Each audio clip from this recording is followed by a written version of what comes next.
جیریاٹک medicine ہے، جس طرح ڈاکٹر صاحب نے کہا ہے، باہر تو بہت ڈیولپ ہو گیا ہوا ہے. تو ابھی انشاءاللہ ہم جو یہ ہمارے پروگرامز بھی آن ایئر ہوں گے، جس طرح سے اویئرنیس آئے گی تو یہ انشاءاللہ بالکل ابھی اس پر کام ہونا شروع ہوا ہے، اور ہم یہ اچھی بات ہے کہ اس پر ہم لوگ ورک کر رہے ہیں کیونکہ اس کی بہت زیادہ ضرورت ہے.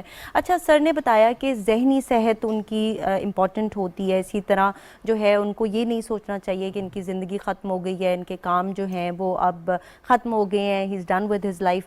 تو آپ یہ بتائیے گا کہ جسمانی صحت کس قدر ضروری ہے بزرگ افراد کی، اور کس طرح سے ان کو ہمیں ایکٹیو رکھنا چاہیے؟ کیونکہ میں نے بہت سارے لوگوں کو ایسے بھی دیکھا کہ وہ کہیں گے نہیں اماں جی آپ گھر میں رہیں، ہم باہر سے ہو کر آتے ہیں، آپ کہاں چلیں گی پھریں گی، آپ تھک جائیں گی. تو اگر ان کا دل کر بھی رہا ہوتا ہے جانے کا تو بھی وہ بیچاری گھر میں رہ جاتی ہیں.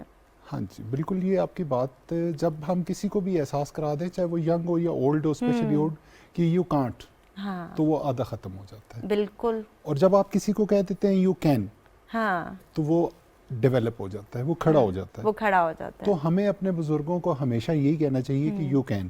اب اگر اس کو میڈیسن سے ریلیٹڈ کریں، جس طرح ایک ایکسرسائز ایک ینگ کے لیے، ایک بچے کے لیے ضروری ہے، اسی طرح ایک نارمل جو ایک ایکسرسائز ہے پر ڈے ایکسرسائز، وہ ایلڈرلی میں سمجھتا ہوں کہ ہم تو پھر بھی اپنی ایک بزی لائف میں کئی چل لیتے ہیں، پھر لیتے ہیں. وہ جو گھر میں اسٹے کر رہے ہیں، سب سے پہلے تو ان کی ایکسرسائز کی ان کو عادت ڈالیں. اگر ان کو نہیں بھی ہے تو ان کو موٹیویٹ کریں، اور ان کے ساتھ اپنے ساتھ انڈلج کریں ایکٹیویٹیز میں. بالکل چھوٹے چھوٹے کام ہیں، آپ ان کے ساتھ کریں. یہ نہیں کہ ہم آپ کہہ رہے ہیں کہ ہم ان سے آپ لیبر لیں، لیکن آپ ان کو انڈلج کریں. کیونکہ جب تک وہ کام کے اندر انڈلج رہیں گے، فزیکل ایکٹیویٹی میں انڈلج رہیں گے، ان کی تمام جو ایکٹیویٹیز ہیں وہ ان کی ہیلتھ کے اوپر افیکٹ کریں گی پازیٹیو. صحیح. تو کوشش ہماری یہی ہونی چاہیے کہ ان کو آپ ہر چھوٹے چھوٹے ان سے کام کروائیے، اور ان کو بزی رکھیے، ایکٹیو باتوں میں رکھیے، انڈلج رکھیں، تھوڑا سا ان کو ورزش بھی کروائیے، واک کروائیے.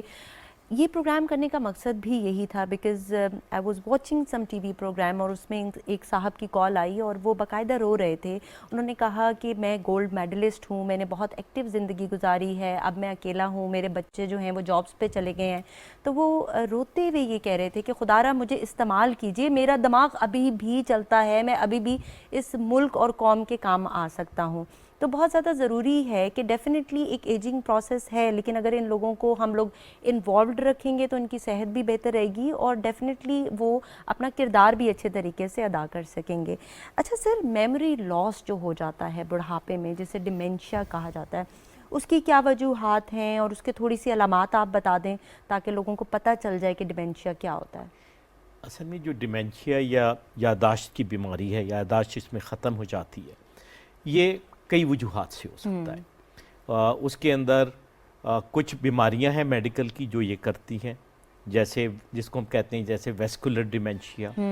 کچھ ہمارے جو ہوتے ہیں وہ ٹیومرز ہو سکتے ہیں، دوسری چیزیں جیسے جسم اس کے اندر کوئی ٹیومرز وغیرہ ہوں، وہ بھی یہ کام کر سکتے ہیں. تو اٹس اے لانگ لسٹ، بہت سی بیماریاں ہیں جو بیسیکلی میڈیکل کی عام میڈیکل میں بھی بیماریاں ہیں، دوسرے اعضاء کو بھی متاثر کرتی ہیں اور ساتھ ہی دماغ کو بھی متاثر کرتی ہیں. تو سر ڈیفرینشیٹ کس طرح سے کریں گے؟ وہ ہم نے یہ دیکھنا ہوتا ہے. سب سے پہلے جب ڈیمینشیا آتا ہے تو ہم یہ دیکھتے ہیں کہ ان کو کوئی جسمانی بیماری کی وجہ سے تو یہ نہیں ہو رہا. جیسے میں مثال دیتا ہوں آپ کو، ہائپوتھائرائڈزم ہے. ہائپوتھائرائڈزم ایک بیماری ہے جو قابل علاج ہے.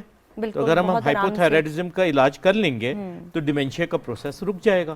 تو ہم پہلے یہ دیکھتے ہیں کوئی ایسی بیماری تو نہیں ہے جو قابل علاج ہے. جو آپ جس کی بات کر رہی ہیں، عموماً جو دو سب سے کامن ڈیمینشیاز ہیں وہ ہوتے ہیں الزائمرز. وہ ڈی جنریٹو ہوتا ہے، یعنی اس کے اندر کچھ نیورون ہیں دماغ کے جو ڈی جنریٹ ہو گئے ہوتے ہیں، یعنی کہ آہستہ آہستہ ختم ہو رہے ہوتے ہیں. جس کو عام طور پہ لوگ سمجھانے کے لیے کہہ دیتے ہیں کہ آپ کا دماغ تھوڑا سا سکڑ رہا ہے. اچھا. سب سے پہلی چیز یہ ہوتی ہے کہ آدمی بھولنے لگتا ہے، اور وہ اس کو یہ یاد نہیں رہتا کہ میں نے کھانا کھا لیا نہیں. یہ یادداشت، پرانی یادداشت صحیح ہوتی ہے، ٹھیک، اس کو یاد نئی ہوتا ہے باتیں، کہ یہ پتہ ہوتا ہے کہ میں بچپن میں 10 سال کی عمر میں کیا کرتا تھا، لیکن یہ پتہ نہیں ہوتا کہ میں نے صبح کو کھانا کھایا ہے نہیں، میں نے دوا کھا لی ہے نہیں. نماز پڑھنا، نماز میں رکعتیں یاد نہیں رہتی، لوگوں کے چہرے بھول جاتا ہے. تو اس طرح شروع ہوتی ہے، پھر وہ اپنی کیئر کرنا ختم کر دیتا ہے. اس کو یہ نہیں پتہ چلتا میرے اوپر کپڑے میرے ٹھیک ہیں یا نہیں، نہانا دھونا ہے، اس کی بیسک چیزیں پرسنالٹی جو تھیں ڈیٹیریٹ ہو وہ جاتی ہے، کم ہو جاتی ہیں، ان کی بیسک چیزیں جو کہ ان کو پتہ تھا کہ کس طرح سے کرنے کرنا ہے۔ ہیں، جو کام تھے وہ کرنا چھوڑ دیتے ہیں. تو صحیح. یہ پھر یہ پوری اور یادداشت دوسرے لوگ آ کے بتاتے ہیں کہ آپ نے یہ کر لیا تھا، ان کو خود یاد بھی نہیں رہتا کہ وہ یہ یاد بھی بھول نہیں چکے ہیں. ہوتا۔ اچھا ڈاکٹر صاحب، آپ سے میں پوچھنا چاہوں گی کہ کیٹریکٹس بڑے کامن ہیں، اور ایک ہوتا ہے سفید موتیا اور ایک ہوتا ہے کالا موتیا، تو تھوڑا سا دونوں میں فرق بتا دیں، اور کیا اس کے لیے آج کل طریقہ علاج کیا ہے؟ بہت ساری جو فیلڈز ہیں ان میں نیو ٹیکنالوجیز آ چکی ہیں، تو آنکھوں کا جو چیک اپ ہے وہ کتنا فریکوینٹلی کروانا چاہیے؟ جی بالکل ضرور. یہ جو آپ بات کر رہی ہے موتیا، زیادہ کامن تو ہوتا ہے سفید موتیا. ہاں جی. سفید موتیا سے مراد یہ ہوتی ہے کہ آپ کا جو لینس ہے وہ بھی ایک پروٹین کا بنا ہوا ہے، اور پروٹین جس طرح باقی ایجنگ کے ساتھ وہ پروٹین ڈیجنریٹ ہو جاتی ہے، تو اس کی جو ایک شفافیت ہے وہ ختم ہو جاتی ہے. اچھا. تو اس شفافیت کو ختم ہونا اور اس کے اوپر ایک وائٹ لیئر کا آ جانا، بادل کا آ جانا، وہ کہلاتا ہے سفید موتیا. صحیح. اب جہاں تک یہ سفید موتیا کے تعلق ہے، سفید موتیا جو ہے یہ بالکل قابل علاج ہے. اچھا. اس میں ایک نارمل سی 15 سے 20 منٹ کی سرجری ہوتی ہے، اور ایک نیا لینس ڈل جاتا ہے، اور وہ پیشنٹ اسی طرح دیکھنے لگ جاتا ہے، وہ بزرگ اسی طرح دیکھنے لگ جاتا ہے جس طرح وہ جوانی میں دیکھ رہا تھا. صحیح. تو اس لیے جب بھی آپ کسی بزرگ کے ساتھ گفتگو کریں تو آپ اس کی آنکھوں میں دیکھیں، آپ کو باقاعدہ نظر آتا ہے، باقاعدہ اس کے ارد گرد ایک سرکل وائٹ سا بنتا ہوا نظر آئے گا. پھر آپ ان سے پوچھیں کہ کیا آپ کو سائیڈوں پہ کوئی کم نظر تو نہیں آ رہا، دھندلا نظر تو نہیں آ رہا. وقتاً فوقتاً آپ اپنے بزرگوں کے پاس بیٹھیں، ان کی صحت کی آگاہی کے بارے میں مختلف سوال کریں. جتنا ارلی ڈائیگنوز ہوگا اتنا پرومپٹ ٹریٹمنٹ اچھا ہوگا. ٹھیک ہے. تو اب کالا موتیا ہے، کالے موتیے کو گلوکوما کہا جاتا ہے. یہ کلوزڈ اینگل، اوپن اینگل، یہ ایک لمبی لسٹ ہے، اور اس کے پیچھے جو ہے وہ پیتھولوجیکل ریزنز ہیں. اپنی آئی کے اندر کچھ چیمبرز کے بلاکیج کے ریزنز ہوتے ہیں. تو اس میں بھی الٹیمیٹلی یہی ہے کہ جتنی آپ جلدی گفتگو کریں گے اس میں بھی نظر کا کم ہونا، اور جلدی آئی اسپیشلسٹ کے پاس جانا. اس کے لیے بہت زیادہ ضروری ہے ٹائم پہ جانا، اس کو آپ ڈیلے نہیں کر سکتے. سفید موتیے سے بھی زیادہ کالے موتیے میں جلد از جلد علاج ہونا، کیونکہ بینائی جانے کا خطرہ ہے اس میں، یا آپریشن سے. ٹھیک. لیکن پھر بات وہی ہوتی ہے کہ اس کیئر کے اندر آپ اپنے بزرگوں کے ساتھ جتنا کانٹیکٹ رکھیں گے، فریکوینٹلی ان کے صحت کے بارے میں دیکھیں اور پوچھیں. جس طرح کا ٹائم انہوں نے آپ کو بچپن میں دیا ہے، اب آپ نے ان کو دینا ہے. تو جو دیکھنا ہے اور پوچھنا ہے، یہ آپ نے ان کی چیزوں کو نکال کے لانا ہے. صحیح. تو نہ صرف یہ ہے، بزرگوں کے اندر جو ہے نا، وہ بزرگ بھی بالکل دو چیزوں کو بہت زیادہ رسپانس جلدی کرتے ہیں. ایک ٹیمپریچر، ہائی ٹیمپریچر کو، اور لو ٹیمپریچر کو. بہت جلدی وہ ہائپوتھرمیا، یعنی کہ وہ حد جو ایک نارمل حد ہوتی ہے ٹیمپریچر، اس سے نیچے جا کے ان کو شدید ٹھنڈ لگتی ہے، بالکل جس طرح بیبیز کا ہوتا ہے کہ وہ بہت جلدی امپیکٹ ہو اس طرف چلے جاتے ہیں، یا ہیٹ سٹروک کی طرف چلے جاتے ہیں. ڈی ہائیڈریٹ بہت جلدی ہوتے ہیں. ٹھیک ہے. اور ان کو خوراک جو ہے وہ دن میں اسمال بائٹس میں میل چاہیے ہوتے ہیں. تو آپ نے یہ ساری چیزوں کو کلیکٹیولی لے کے چلنا ہے. تو پھر یہ ٹھیک ہے، کمبائنڈ اپروچ لے کے چلیں، ان کے ساتھ ٹائم اسپینڈ کریں، دیکھیں اور پوچھیں. صحیح. بس بہت اچھی بات کی آپ نے. ڈاکٹر صاحب آپ بتائیے گا کہ ڈپریشن بھی بہت زیادہ کامن ہے، کیونکہ جس طرح کہ میں نے ابھی ایک کیس کا ذکر کیا کہ ان کے بچے جو تھے وہ نوکریوں پہ لگ گئے تھے، شادیاں ہو گئی تھیں، تو پیرنٹس لیفٹ آؤٹ فیل کرتے ہیں. اور جس طرح کہ میں نے کہا کچھ اپنے بچوں کے ساتھ بھی رہ رہے ہوتے ہیں، لیکن ان کے پاس ٹائم نہیں ہوتا اپنے ماں باپ کے ساتھ اسپینڈ کرنے کے لیے. تو ڈپریشن کو کس طرح سے ڈائگنوز کیا جائے گا، اسپیشلی اولڈ ایج میں؟ کیونکہ کہا جاتا ہے کہ جی آپ چڑچڑے ہو گئے ہیں، لیکن کبھی ان کو ڈاکٹر کے پاس نہیں لے کے جا رہے ہوتے کہ بھائی کیوں ہو رہے ہیں چڑچڑے، کیوں اریٹیبل ہیں. ڈپریشن جو ہمارا اولڈ ایج کا ہوتا ہے، ایک تو یہ ذہن میں رکھیے کہ کافی کامن ہے. اچھا. یہ نہیں ہے کہ کم ہے. اس کی خاص پریزنٹیشنز ہوتی ہیں جو تھوڑی سی بعض دفعہ ایڈلٹ جو جوانوں میں ڈپریشن ہوتا ہے اس سے مختلف ہوتی ہے. ایک تو یہ کہ عموماً بعض دفعہ اس جو بوڑھے لوگ، بزرگوں کے اندر جو ڈپریشن ہوتا ہے اس میں شدید بے چینی بھی ساتھ میں ہوتی ہے. اچھا. جس کو ہم کہتے ہیں ایجیٹیٹڈ ڈپریشن. اور بعضوں میں بہت زیادہ سائیکو موٹر ریٹارڈیشن جو کہتے ہیں، یعنی کہ بالکل ہی وہ چپ چاپ پڑے رہتے ہیں، وہ کسی بھی چیز میں دلچسپی لینا چھوڑ دیتے ہیں. اور یہاں تک ہو سکتا ہے کہ وہ اسٹوپر میں چلے جائیں، یعنی کہ بالکل ہی کوئی کام کرنا، کھانا پینا، ہر چیز چھوڑ دیں. اس کے علاوہ اس میں یہ ذہن میں رکھیے کہ ان میں ایک چیز ہوتی ہے جو ابھی ہم نے بات کی تھی ڈیمینشیا کی. بزرگوں میں بہت دفعہ جب ڈپریشن ہوتا ہے تو سوڈو ڈیمینشیا ہوتا ہے. اچھا. یعنی کہ وہ ڈیمینشیا کی طرح لگتا ہے، لیکن جب آپ ان کا